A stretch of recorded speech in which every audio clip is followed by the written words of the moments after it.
بسم اللہ الرحمن الرحیم۔ ایک یہودی نے حضرت عمر بن خطاب رضی اللہ تعالیٰ عنہ سے کہا کہ اے امیر المومنین، تمہاری کتاب قرآن میں ایک آیت ہے جسے تم پڑھتے ہو، اگر وہ ہم یہودیوں پر نازل ہوتی تو ہم اس کے نزول کے دن کو یوم عید بنا لیتے۔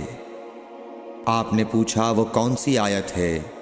اس نے جواب دیا سورہ مائدہ کی یہ آیت کہ آج میں نے تمہارے دین کو مکمل کر دیا اور اپنی نعمت تم پر تمام کر دی اور تمہارے لیے دین اسلام پسند کیا۔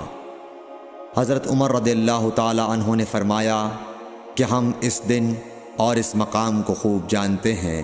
جب یہ آیت رسول اللہ صلی اللہ علیہ وسلم پر نازل ہوئی، اس وقت آپ صلی اللہ علیہ وسلم عرفات میں جمعے کے دن کھڑے ہوئے تھے۔ صحیح بخاری حدیث نمبر 45۔